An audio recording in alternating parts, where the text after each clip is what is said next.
An article in The Guardian last week provides more confirmation that John Brennan was the American progenitor of political espionage aimed at defeating Donald Trump.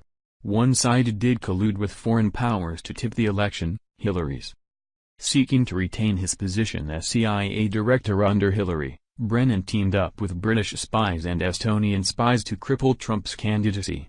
He used their phony intelligence as a pretext for a multi-agency investigation into Trump, which led the FBI to probe a computer server connected to Trump Tower and gave cover to Susan Rice, among other Hillary supporters, to spy on Trump and his people. John Brennan's CIA operated like a branch office of the Hillary campaign, leaking out mentions of this bogus investigation to the press in the hopes of inflicting maximum political damage on Trump.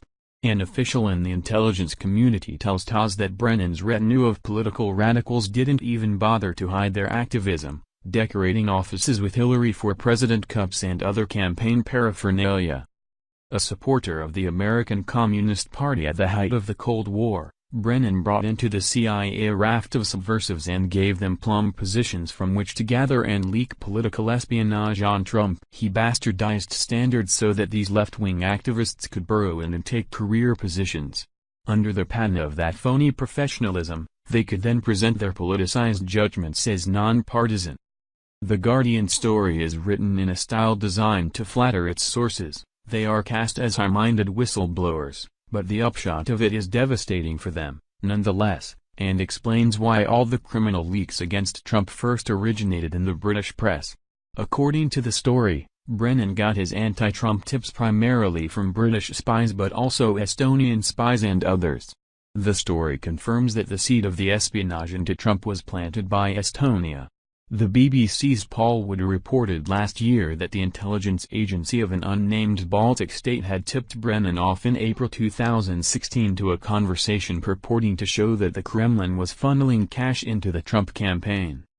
Any other CIA director would have disregarded such a flaky tip, recognizing that Estonia was eager to see Trump lose. Its officials had bought into Hillary's propaganda that Trump was going to pull out of NATO and leave Baltic countries exposed to Putin.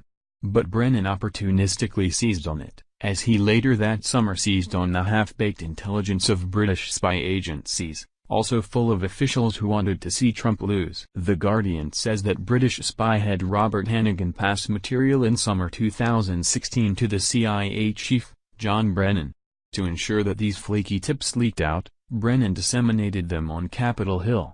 In August and September of 2016, he gave briefings to the Gang of Eight about them, which then turned up on the front page of the New York Times. All of this took place at the very moment Brennan was auditioning for Hillary. He desperately wanted to keep his job and despised Trump for his alleged Muslim ban, a matter near and dear to Brennan's heart. Not only was he an apologist for the Muslim Brotherhood, but Brennan's Islamophilia dated to his days in college, when he spent a year in Cairo learning Arabic and taking courses in Middle Eastern studies. He later got a graduate degree with an emphasis in Middle Eastern studies. In 1996, his ties to the Islamic world tightened after he became the CIA's station chief in Riyadh, Saudi Arabia. He once recalled that during a 25-year career in government, "I was privileged to serve in positions across the Middle East, as a political officer with the State Department and as a CIA station chief in Saudi Arabia.